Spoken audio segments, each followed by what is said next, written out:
Vous le savez, BX Foot essaye d'aborder un maximum de thématiques différentes qui touchent de près ou de loin au football. Et aujourd'hui, place à l'homme en noir, sans qui jouer au foot ne serait tout simplement pas possible.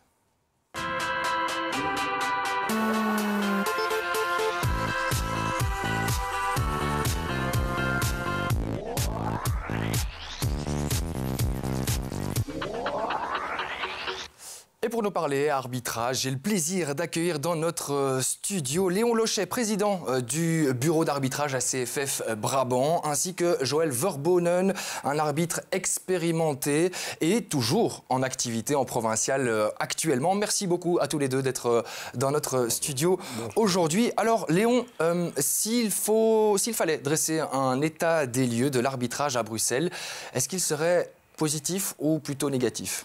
Eh bien, je vous répondrai qu'il serait mitigé. Il serait positif dans le sens où, à Bruxelles, nous avons toujours la chance d'avoir un recrutement qui est très intéressant en termes de nombre. Donc, le nombre de jeunes qui suivent le cours est élevé. Malheureusement, il serait mitigé parce qu'au cours d'une saison, nous en perdons beaucoup. Justement, c'est bien, vous faites la liaison parce qu'il y a eu un article intéressant qui a été diffusé il y a quelques jours, quelques semaines même, par la capitale. Un article qui évoque une pénurie d'arbitres à Bruxelles. Alors, comment l'expliquer et surtout, finalement, comment y remédier ? Alors, comment l'expliquer ? Il y a plusieurs éléments. Le premier élément, c'est que à notre époque, si je puis me permettre, avec Joël, c'était une véritable passion et nous étions disponibles tout le week-end. Et donc, à ce moment-là, on faisait régulièrement 2 rencontres par week-end. Aujourd'hui, les circonstances sociales, familiales, de société, les étudiants ne sont plus disponibles de la même manière. Et donc, ça réduit le nombre d'arbitres potentiels. Deuxième grand souci, c'est l'attitude, malheureusement, au bord du terrain. On en a souvent parlé, il y a régulièrement des incidents graves, et nous aurons peut-être l'occasion d'en reparler tout à l'heure. Bien sûr, Joël, justement, est-ce que vous prenez toujours autant de plaisir à arbitrer à l'heure actuelle ? Oui, absolument. Pourtant, c'est ma 40e saison. J'ai 60 ans, donc j'ai commencé l'arbitrage à 20 ans. Et comme dit M. Lochet, c'est vrai que quand on commençait une carrière à ce temps-là, on faisait plusieurs années, voire même plusieurs décennies, quoi. Et pourtant, vous rencontrez encore des difficultés week-end après week-end. Alors, quelles sont J'ai un avantage avec mon expérience, c'est que j'ai une carte de visite. Les gens me connaissent, je suis connu et reconnu. Donc ça fait quand même un gros avantage. Je pars avec un bon a priori au niveau des clubs et des joueurs. Et les entraîneurs, parce que c'est souvent les entraîneurs que j'ai arbitrés il y a 20 ans qui maintenant se retrouvent comme coach. Je trouve encore du plaisir malgré que la qualité du football a baissé. Et surtout, c'est un phénomène de société, l'individu a changé. Il n'y a plus de respect, il y a de l'agressivité, il y a de l'impolitesse. Justement, avec votre expérience, est-ce que vous comprenez les jeunes qui arrêtent ou tout simplement qui ne veulent pas se lancer dans cette aventure d'arbitrage ? Oui et non. Je crois que beaucoup de jeunes partent avec un a priori de l'arbitrage qui est surtout motivé par l'ambition. Ils commencent très jeunes, ils se disent tiens, je vais aller très vite au niveau national, je serai vite à la télévision, je serai vite en première nationale, voire en international, mais la réalité est loin de ça. Et alors, est-ce que vous avez déjà pensé à arrêter ? À tous les ans, je dois me remettre en question, étant donné qu'on est tenu de réussir les tests physiques. Et à 60 ans, on ne court plus comme un jeune gamin de 20-25 ans, mais bon, je tiens ma forme, donc tant que le physique continue, je continuerai.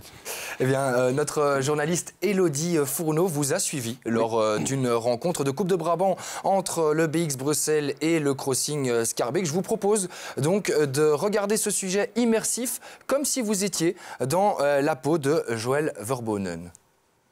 Bon, allez, on va préparer son sac pour l'arbitrer cet après-midi. Je m'appelle Joël Verbonen, arbitre de première provinciale B. Ça fait 40 ans, cette saison-ci. Bon, après les chaussures, c'est les chaussettes. En général, je me lève, je prends un bon brunch, il faut quand même tenir, il n'est pas question de manger 1 heure avant le match, sinon j'aurais du mal à courir. Et puis, je prépare mon sac. Il y a déjà une certaine préparation psychologique, dire tiens, cette équipe-là, au niveau tactique, au niveau de l'enjeu, etc., j'ai une préparation. J'ai préparé bien sûr depuis longtemps l'heure du match et où ça se passe. Et puis je pars quand même pour être 1 heure à l'avance sur le terrain. On va vérifier l'état du terrain, s'il est praticable et conforme. Praticable, ce sera le cas parce qu'il n'y a pas de boue, même s'il a bien plu. Et conforme, c'est voir si les lignes sont bien tracées, s'il y a les 4 poteaux de coin, je les vois déjà. Et si les filets ne présentent pas de trous. Ok. Ouais, c'est bon. Et puis faire le boulot administratif, contrôler la feuille d'arbitrage au niveau, c'est maintenant électronique, donc sur ordinateur. Et alors Comment tu te sens juste avant un match comme ça en général? En fait, il y a quand même un petit stress avant le début du match. Mais je crois que c'est comme un artiste. Je ne suis pas un artiste, c'est pas ça que je veux dire, mais le stress disparaît une fois que le premier coup de sifflet est parti. On a fait quelques mètres, c'est parti. On est en match, maintenant il y a une concentration. Voilà, rien oublier. Après tant d'années, on gère ça facilement. Allez, on y va.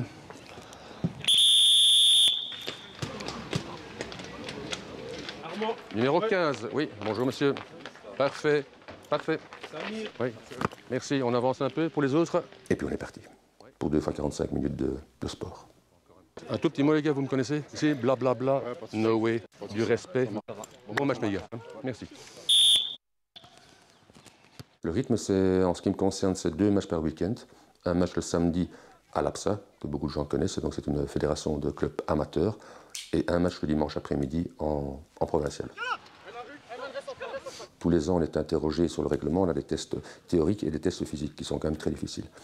Comme arbitre, on doit faire 5 sprints de 40 mètres en moins de 7 secondes 5. C'est pas évident, enfin c'est pas un sprint à la Usain Bolt, mais enfin il faut quand même les faire. Beaucoup de gars ont été soit claqués, soit hors des temps. Et puis le plus dur, c'est l'intervalle, c'est-à-dire on doit faire des sprints ou des courses de 75 mètres. Donc ça fait point de penalty, un point de penalty, en 19 secondes. Une récupération de 21 secondes, et on est reparti 75 mètres. Et ceci, 32 fois. Au début, ce n'était pas une envie, c'était un fait. J'étais blessé grièvement comme gardien de but dans un club de l'APSA. Donc les ligaments déchirés, ménisques foutus, donc suite à une agression. Donc j'ai même perdu connaissance. Et comme mon père était un ancien arbitre, il m'a dit, écoute, ton avenir de footballeur est fini, donc lance-toi dans l'arbitrage. Donc je l'ai fait par défi. Au fur et à mesure, j'ai pris le virus. Donc j'ai fait 1 saison, 2 saisons. À l'époque, on faisait 5 saisons dans les jeunes le matin, ce qui maintenant est beaucoup plus rapide. Et puis quand on était promu en 3e et 4e provincial, c'était un événement. Et petit à petit, donc, j'ai gravi les échelons pour arriver en première provinciale à l'âge de 33 ans, 34 ans, je crois. Et j'ai quand même fait 19 ou 20 saisons en première provinciale depuis lors.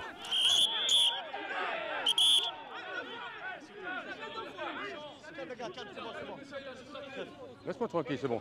Oh là! Oui, tu n'as pas glissé, tu l'as visé. Je te parle. Ce genre de faute, une fois, la deuxième, non. Dac, numéro 5, je retiens. Reculez à 9 mètres. Il est averti, monsieur, verbalement. Je fais mon job. L'arbitrage, c'est devenu un combat. C'est devenu pas une guerre, mais un combat psychologique et physique. Physique, il faut tenir le coup.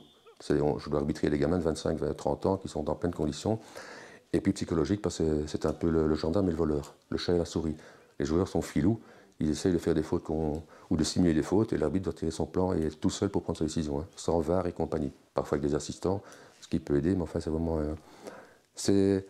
Ça devient difficile. Il fut un certain temps où les arbitres avaient une longévité importante, mais des arbitres avec de l'ancienneté deviennent de plus en plus rares.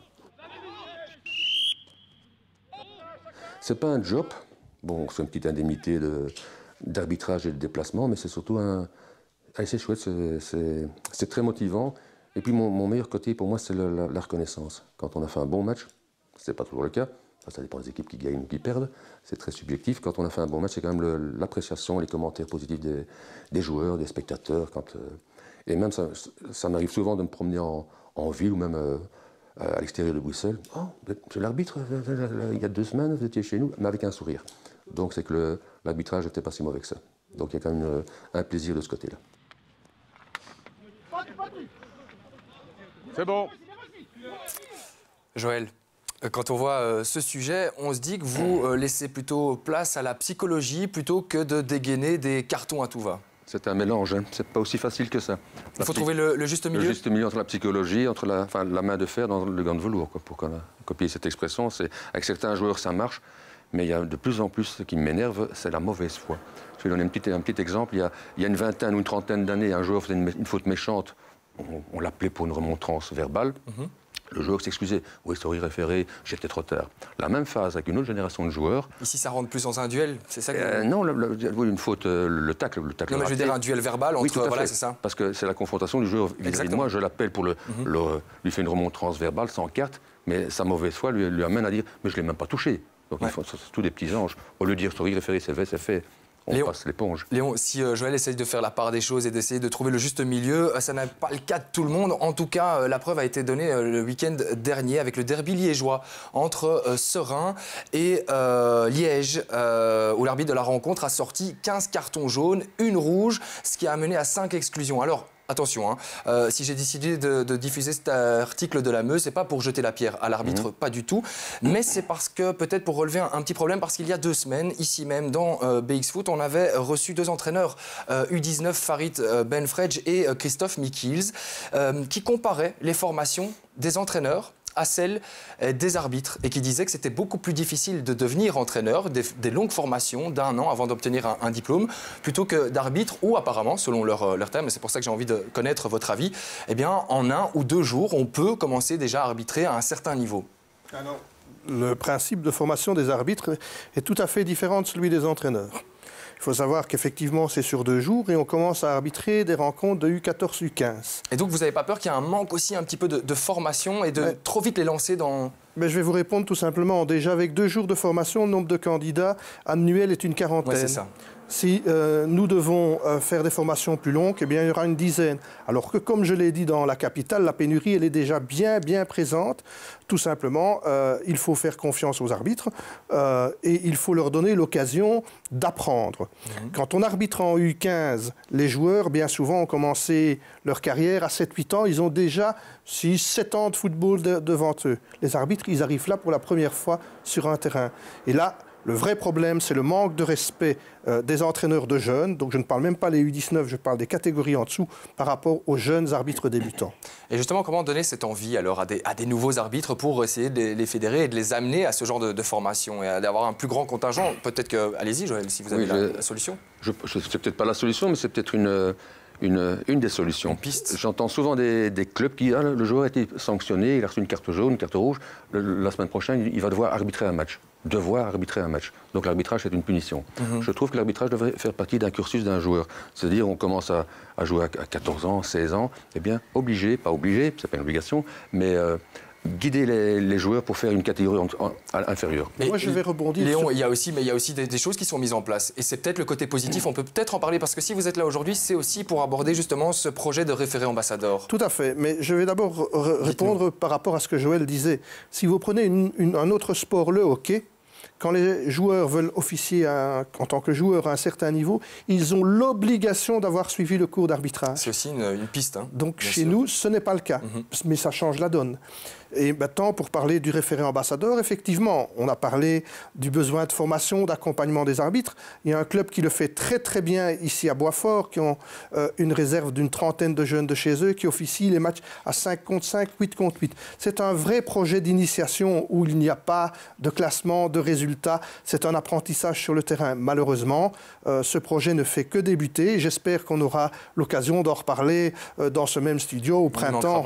C'est clair. Mais juste pour rebondir sur votre exemple du hockey, alors pourquoi pas prendre cette piste comme exemple et la postposer au football? Alors je pense que tout ce processus se met en place. Mais il faut savoir que pour faire des cours, pour faire des exigences, il y a une obligation réglementaire qui est là derrière. Et l'obligation réglementaire, elle est décidée par le comité réglementaire national, pas par les commissions d'arbitrage. On oublie souvent dans le monde du football que tout ce qui est la commission d'arbitrage, ce sont tous des bénévoles. Moi, je ne suis pas un employé de la fédération. Les observateurs ne sont pas des employés de la fédération. Par contre, les professeurs qui donnent les cours des entraîneurs, bien souvent, ce sont des entraîneurs qui sont défrayés. On écoute maintenant les avis de 2 joueurs sur l'arbitrage de manière générale. Elodie Fourneau a donc tendu son micro à Oussama Nassiri et Ben Nkamza. Je trouve que c'est assez difficile de gérer un match, surtout quand il y a beaucoup de tension et assez de pression. Donc il faut vraiment être patient, avoir du sang-froid et essayer de garder son calme pour pouvoir continuer à arbitrer le match de manière professionnellement. C'est sur le fait du match, vous pouvez aimer l'arbitre comme vous pouvez le détester, ça se passe comme ça. Si vous gagnez, vous l'aimez, et puis parfois même vous gagnez et vous ne l'aimez pas non plus parce qu'il y a des décisions où c'est très litigieux et on ne peut rien faire contre ça. Enfin, les jeunes, on va dire qu'on est un peu têtus dès le début, donc si on trouve que l'arbitre fait 2-3 erreurs, on se dit ouais voilà, il est contre nous, ou il est avec l'autre équipe, etc. Donc peut-être que les jeunes se donneront une image en fait qui leur conviennent pas et qui leur motivera pas à faire ce métier, on va dire. Ouf, le niveau d'arbitrage en Belgique, après c'est pas le même que comme en Angleterre ou enfin qu'en Angleterre tout court, hein, parce qu'en Angleterre on sait que on laisse jouer le jeu. Ici en Belgique c'est beaucoup plus, on est presque chouchouté, j'ai l'impression.